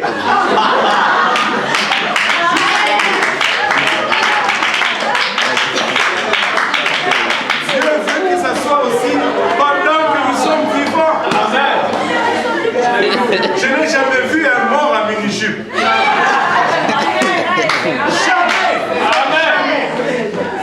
Jamais. Jamais. Oui, c'est vrai. Il n'y a pas de discussion là. Amen. Mais Dieu dit vos corps comme un sacrifice vivant. Ce qui est continue, tu n'as pas fini. Saint et agréable. Saint et agréable. Le corps doit être aussi saint et agréable à Dieu. T'as pas fini? Agréable à Dieu. Ce sera de votre part un culte raisonnable. Ce qui est de votre part un culte exagéré. Non, c'est tout simplement ce qui est raisonnable. Ce n'est pas exagéré. Combien on nous accuse ici? Oh, youpi, si vous exagérez. Non, nous sommes raisonnables. Quand nous demandons pour le corps, Romains 12 nous dit que nous sommes raisonnables. Ce n'est pas exagéré. D'offrir son corps à Dieu, ce n'est pas exagéré. Écoutez, qu'est-ce que lui a fait? Nous sommes... Qu'est-ce que lui a fait d'abord pour nous? Il a offert son corps.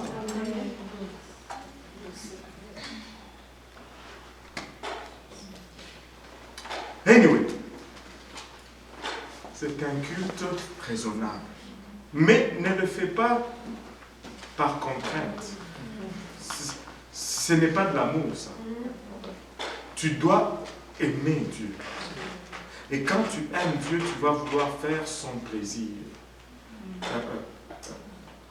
Parce que j'aime ma femme, il y a des choses qui ne lui plaisent pas, que je ne fais pas, ou que je ne fais plus. Même si moi j'aimais ça. Mais parce que je désire son amour plus que mon propre amour pour moi-même, je le fais.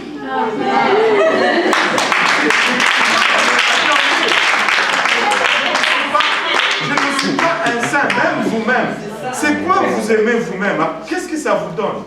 Vous vous aimez vous-même. Même si vous ne vous donnez pas vous-même, c'est que vous voulez. Vous n'allez pas arrêter de vous aimer vous-même. Vous allez continuer à vous aimer. C'est une drôle de façon de raisonner, mais c'est vrai. Même si je me prive de quelque chose, je ne veux pas me détester. Oh, je ne m'aime plus parce que je ne me suis pas donné ça. Non, ça ne marche pas. Donc, ça ne change rien. Mais j'aime Jésus-Christ. Il faut que je cherche son plaisir. Je dois le faire par amour. Et maintenant, pasteur, ce pasteur-là, si tu ne fais pas ça, il ne va pas t'aimer. Non, moi je vais t'aimer quand même. Amen. Moi je t'aime quand même. Amen. Moi aussi je vous aime. Amen. Mais le problème est celui-ci. Il y a un problème. Nous pouvons nous aimer très fort. Mais si nous ne suivons pas ça, un jour nous risquons d'être séparés. Parce que quand la trompette va sonner, même si je vous aime comment, je ne veux pas vous suivre là.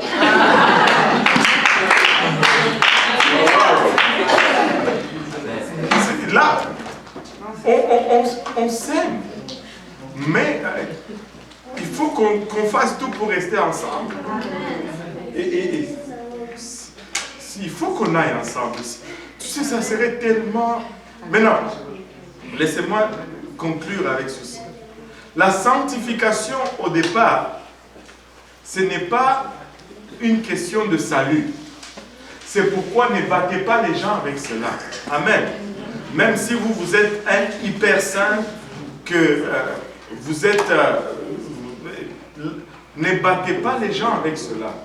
Laissez les gens développer leur amour avec Dieu. Amen. Et s'il y a des questions de sainteté, venez me voir, c'est moi le pasteur. Amen. Amen. Alléluia. Peu importe qui te dit quoi, venez me voir, c'est pas valide. C'est moi le pasteur. Je prends mon chapeau là. Amen. Je le réclame. Maintenant, c'est ceci. L'affaire c'est ceci. La sanctification au départ n'est pas un problème de salut, n'est pas une question de salut. C'est-à-dire, si je suis sauvé aujourd'hui, par exemple après le service, nous prions pour toi, tu es rempli du Saint-Esprit, nous montons, nous te baptisons au nom de Jésus-Christ pour le pardon des péchés, et que, bang, après, avant même que nous descendions manger, la trompette sonne. Ceux qui ont appliqué la sainteté et qui ont tout en ordre, et en dedans et en dehors, et toi qui viens d'être sauvé, et que ton dehors n'est pas encore là, vous allez monter également. Vous allez monter ensemble. Mais par la suite, 1 mois, 2 mois, 2 ans, 3 ans, 4 ans, toi tu continues à te battre avec ces choses. Qu'est-ce qui arrive? C'est que Dieu est en train de te parler, mais tu es en train de refuser. Mais la désobéissance va te faire perdre ton salut. Donc, éventuellement, comme tu continues à désobéir Dieu sur ces sujets, tu vas perdre ton salut. Mais au départ, ce n'est pas une question de salut, c'est une question de maturité. Mais encore une fois, même nous les hommes, nous faisons la même chose. Si tu as un bébé, il grandit, je vais même être un peu plus léger avec cela. Il est à la maison, il ne cuisine pas, le bébé, parlons de bébé, il ne fait rien. Quand il est né, tu le nettoies, tu cuisines pour lui, tu le fais manger. Il a 5 ans, tu continues à le nettoyer, à le faire manger. Il a 15 ans, tu continues à le nettoyer, tu le fais manger. Il a 35 ans, tu continues à le nettoyer, à le faire manger. Il y a un problème. Tu sais, tu vas dire comme ce papa-là qui avait dit, ça c'est arrivé vraiment, on était au pays, il appelle ses garçons, dans la trentaine, il leur dit, écoutez, il a cessé, la pluie a arrêté, il a cessé de pleuvoir. Et là, il ne comprenait pas. C'est la saison sèche. Il dit, non mais je sais que c'est la saison sèche, mais la pluie a arrêté. Il dit, mais je vous gardais ici juste parce qu'il pleuvait dehors. Mais maintenant, la pluie a arrêté. Vous pouvez... Tu ne peux pas rester, même si tes parents t'aiment comment. Un jour, ils vont te dire, papa, c'est bon, non?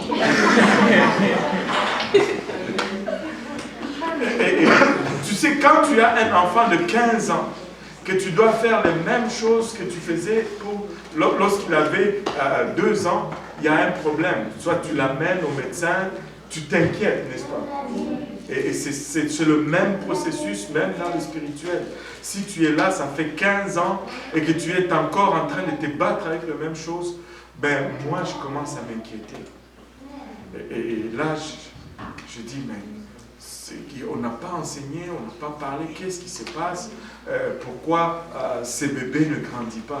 Parce qu'on veut que tu grandisses, on veut qu'un jour tu commences à aller au frigo et prendre le pot de yogourt toi-même et manger toi-même. On veut qu'un jour tu commences à prendre peut-être la liste d'épicerie et l'argent et aller chez Maxi et acheter l'épicerie et mettre dans le frigo. Et on veut un jour que tu commences à sortir cette épicerie, à cuisiner pour tout le monde. Et on veut un jour que tu te trouves aussi un travail, que tu ailles acheter avec ton argent cette fois-ci l'épicerie et que tu amènes à la maison. Et que tu cuisines pour les autres. Donc c'est la maturité, c'est la croissance. Nous devons grandir dans le Seigneur. Nous ne devons pas rester des bébés éternels.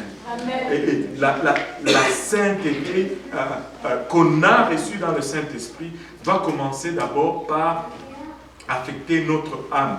Et quand notre âme commence à être affectée, c'est pourquoi la Bible nous dit que nous devons être conduits par l'Esprit.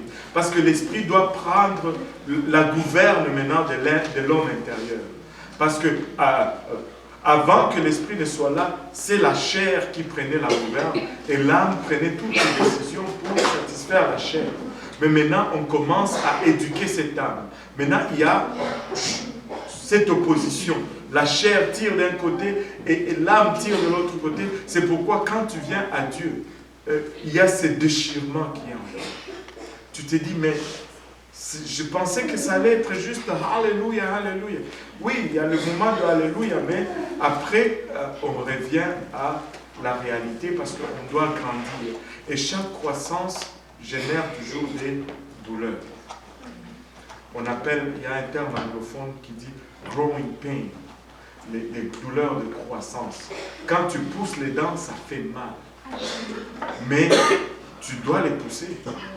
Tu ne dois pas dire parce que ça fait mal, je vais garder mes gommes. Tu ne mangeras jamais de steak. Dommage. Vraiment dommage. Mais si tu veux manger le steak, il faut passer par les douleurs de la dentition. Alléluia. Et quand cet être intérieur commence à grandir, cela ressort du dehors. La Bible dit dans Hébreux 12, 14 qu'on voulait lire tout à l'heure, rechercher la paix avec tous et la sanctification sans laquelle nul ne verra Dieu. Et cette sanctification ne doit pas, elle commence à l'intérieur, mais elle sort éventuellement à l'extérieur. Bon, maintenant on va dire des fois, oui, mais je connais des gens qui sont saints, ils s'habillent, les gars, il a toujours des manches longues, il ne met même pas des chemises à manches courtes. C'est col roulé jusque-là. Mais, quand on entend parler, c'est des hypocrites, il y en a. Des cas problématiques, il y en a. Mais, est-ce que c'est là la référence? Non. On ne prend jamais un échec pour référence. Vous ne regardez jamais dans le naturel quelque chose qui a échoué comme référence. Vous regardez toujours ceux qui ont réussi. Dans le spirituel, regardez aussi ceux qui ont réussi comme référence. Et il y en a plein parmi nous. Et en passant, il y a des hypocrites parmi nous. Il y en a. Mais c'est bien pour deux raisons. Premièrement, c'est bien pour eux. Parce que s'ils sont ici, au moins ils ont l'opportunité de changer. Amen. Tu ne vas pas aller à l'hôpital et puis être surpris, dire il y a trop de malades ici. Non, c'est l'hôpital. C'est l'église. C'est là où les hypocrites viennent, les menteurs viennent, les voleurs viennent pour qu'ils changent. S'ils ne viennent pas ici, où voulez-vous qu'ils aillent? Au gouvernement? Ils vont être pires. S'ils sont ici, alléluia. Et moi je suis content qu'ils soient ici parce qu'il y a encore une chance pour eux. Amen. Et l'autre chose pourquoi c'est bien qu'ils soient ici, c'est bien pour nous tous. Parce que ça nous permet de voir où nous sommes avec notre marche avec Dieu. Ça nous permet de voir vraiment pourquoi nous sommes ici. Même s'il n'y a pas de Amen, c'est vrai. Amen. Bon, je vais t'expliquer. Parce que si tout le monde était saint, comment on va savoir que tu es saint? Tu n'auras pas d'espace pour exprimer ton amour. Est-ce que c'est pour cela que Dieu a dit, que Jésus a dit, laissons pousser les mots des œuvres au milieu de nous? Amen. Alléluia. Alléluia. Parce que c'est ça qui nous permet. Écoute, si tout le monde est saint, il n'y a pas de problème. Je vais aimer tout le monde et ça ne va m'écouter rien. Si. Mais ça, ce n'est pas agapé. Mais quand les hypocrites sont là et que je les aime quand même, c'est là qu'on voit vraiment si le Saint-Esprit a fait son travail en moi ou pas. Oh boy.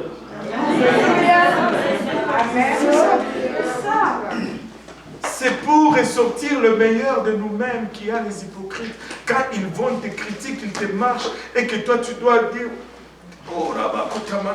Alléluia. Tu parles en langue et tu pries pour eux. Et c'est là que ça relâche l'onction. Sinon l'onction ne va pas sortir. Ils sont là pour notre bien. Mais je peux même ajouter un autre bien. Un troisième bien. Ça nous permet d'identifier vraiment. Enfin, c'est presque la même chose. Si ça nous permet d'identifier qui sont là pour de vrai et qui ne sont pas là. Si juste pour un hypocrite, toi, tu prends le bord, tu n'as jamais été là.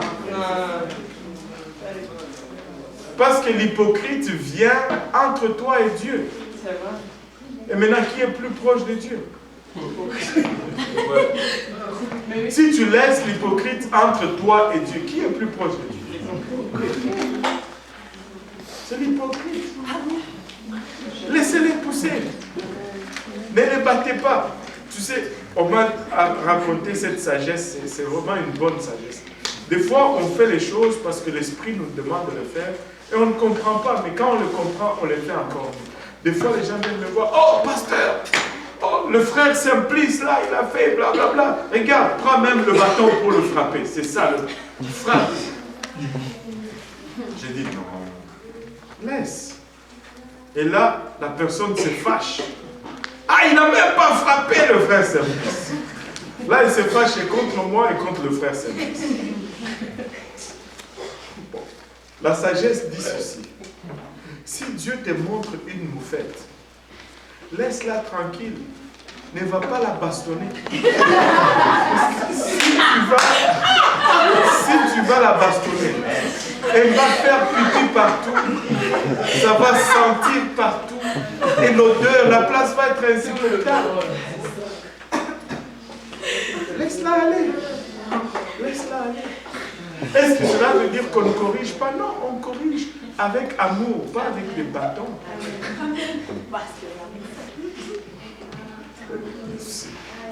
C'est pas ça. Et c'est là vraiment livré. Parce que quand tu arraches les mauvaises herbes, tu peux arracher aussi les bonnes plantes. Il y a de tout dans l'église. Comme dans l'arche, il y avait de tout. C'est vraiment l'arche. Mais j'y reste. Même si on essaie de me pousser dehors, je ne sors pas. Pour rien au monde. Et pour personne. Tu dis, oh, parce que je ne suis pas né pasteur. Ce n'est pas parce que je suis pasteur que je vais entrer au ciel. C'est parce que je suis resté dans l'église que je vais rentrer au ciel. Et laissez-moi vous dire ceci. Nous n'avons pas de prédestiné. Je vais finir avec ceci. Nous n'avons pas de prédestiné. Nous avons un choix. Mais l'église est prédestinée. Il n'y a que deux choses qui sont prédestinées. Le monde et l'église. L'église est prédestinée au ciel. Et le monde est prédestiné en enfer. C'est comme deux autobus. Un qui va en Alaska et l'autre en Floride. Le choix est clair. Floride. Amen. Toi, tu as le choix d'embarquer dans l'un ou dans l'autre. Si tu embarques dans celui qui va en Alaska, devine où tu vas te retrouver. Tu vas te plaindre, oh moi, non, tu as pris l'autobus pour aller en Alaska. Et si tu embarques dans l'autobus qui va en Floride, tu vas en Floride. Mais remarquez aussi ceci. Si tu arrives à New York, toi tu décides de débarquer. Tu ne vas pas arriver en Floride. L'autobus va arriver en Floride. Mais si toi tu as débarqué à New York, tu restes à New York. Moi je ne débarque pas. Jusqu'en Floride, je reste. Jusqu'en Floride, je reste là-dedans. Alléluia. Amen. Amen. Donc notre sanctification doit affecter aussi notre apparence extérieure. Ça va, écoutez, ça va changer les gens. Quelqu'un a dit ceci, lorsque tu es sauvé, si tu as un chien, même ton chien va s'en rendre compte que tu es sauvé. Comment? Parce que tu vas le traiter différemment. Vraiment. Avant, tu lui donnais des coups de pied, mais là, tu commences à les traiter avec douceur et dignité. L'Esprit de Dieu nous transforme. Maintenant, ce n'est pas la transformation qui est l'Esprit de Dieu, mais l'Esprit de Dieu, c'est l'indication. La transformation, c'est l'indication que l'Esprit de Dieu est dedans et il fait un travail.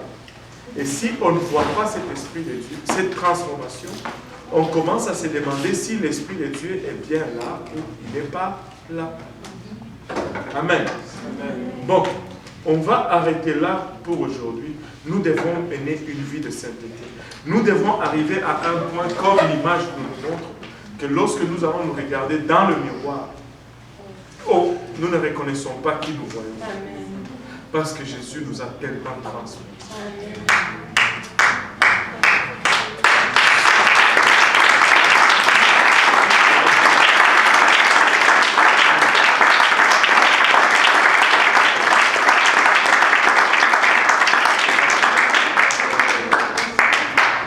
Nous devons être en mesure de voir Jésus-Christ dans le miroir. Et la règle d'or, c'est vraiment celle-ci. Et si Jésus était là, est-ce que je parlerais de cette façon? Si Jésus était là, est-ce que j'agirais de cette façon? Si Jésus était là, est-ce que je m'habillerais de cette façon? Et si on répond oui, alors allons-y. Mais si on a des doutes, peut-être qu'on devait s'abstenir ou changer. Mais devinez quoi? La news ou la nouvelle, c'est que Jésus est tout le temps. Amen. Tout le temps. Constamment. Constamment. Je vais donner l'opportunité à 2 questions. Et puis après, on va prier, puis on va manger. Et puis on peut poser des questions s'il y en a pendant que l'on mange. Rapidement. Il y a des personnes qui avaient déjà cru et qui avaient vraiment reçu la parole de Dieu de tout cœur, mais on les a conduits un travail. Donc, ces personnes, est-ce que je ressens maintenant la vérité, l'attitude que je dois avoir par rapport à ça? Comment savoir si ce n'est pas une désobéissance ou un esprit de rébellion, mais c'est vraiment que je ne veux pas être encore en épreuve que nous devons faire. Amen. Amen. Sondez les Écritures, car c'est elles qui témoignent de moi. Notre seule mesure, c'est la parole de Dieu. Et je comprends qu'il y a tellement de fausses doctrines. Et le danger, c'est celui-ci. C'est de se retrouver dans le négatif. Il y a des gens qui ne font pas. Ça, c'est dangereux. Mais très souvent, ceux qui font, c'est pas que c'est pas dangereux, mais c'est un peu moins dangereux. Dans ce sens que il y a certaines choses, et on se comprend bien, on parle de la Bible, je ne parle pas des autres choses. Si tu fais la fornication, même si tu fais, c'est négatif. C'est plutôt celui qui ne fait pas qui est positif. Bon, maintenant, il y a certaines de ces choses sur lesquelles on peut être pas dans on n'est pas trop sûr de la connaissance. Ben, maintenant, moi je dis toujours que c'est d'aller avec l'option la plus safe. Je vais donner un exemple, par exemple, très simple. Et je ne veux pas ouvrir ce débat-là, maintenant. C'est juste un exemple. C'est juste par exemple. La question du foulard pour les femmes. Est-ce que je dois porter un voile ou je ne dois pas porter un voile? Si tu étudies les Écritures clairement, tu peux être sous l'impression, surtout si tu arrêtes avant la fin, tu peux être sous l'impression que j'ai besoin de mettre un voile sur la tête. Mais quand tu vas jusqu'au bout de l'enseignement de Paul, tu vas comprendre que la chevelure a été donnée à la femme comme voile. Il y a même des traductions qui disent à la place du voile. Les cheveux de la femme, c'est cette couronne, c'est ce voile que Dieu lui a donné. C'est sa marque de distinction. C'est par là qu'on connaît que c'est une femme. Amen. Maintenant, si moi je suis sous la conviction que je dois porter un voile, un foulard, bon, du fait que je les porte, ça ne m'augmente en rien, mais ça ne me retranche en rien non plus. Je peux le porter comme je veux, mais c'est que il n'y a pas de plus, mais il n'y a pas de moins non plus. Vous voyez ce que je veux dire? Mais si par exemple tu te dis, bon, moi le voile c'est le voile, ben, je vais me couper le voile et je vais me couper les cheveux, mais je vais garder le voile sur la tête. Ding dong, tu es à côté là. Parce que la Bible est spécifique, tu ne dois pas couper ni raser. Couper et raser. Donc, tu peux te... Vous voyez ce que je veux dire? Il y a de ces choses, mais non. La meilleure chose, c'est juste de suivre la parole de Dieu. Pasteur? Oui. Ouais, en fait, par rapport au voile, moi, selon moi, selon l'écriture, moi j'ai compris que normalement la femme doit se voiler. Parce que je prends juste le verset. L'apôtre dit que si une femme n'est pas voilée, qu'elle se coupe aussi les cheveux. Voilà. Donc ici on voit le voile d'un côté et les cheveux de l'autre côté. Donc ça veut dire que selon moi la chevelure, a d'autres personnes que la chevelure a été donnée à la femme comme parure. Donc la chevelure. Ok, on va revenir. Si elle ne se voile pas, qu'elle se coupe aussi les cheveux, on voit les deux, mais ce n'est pas pour le mettre égal. C'est pour indiquer l'obéissance. Parce que Paul, et c'est là où vient la confusion, Paul, dans ce passage, adresse en même temps deux points. Il y a la question culturelle et la question naturelle. La question naturelle, il l'adresse en ramenant la réponse à la création. La question de cheveux, ça adresse l'ordre de création.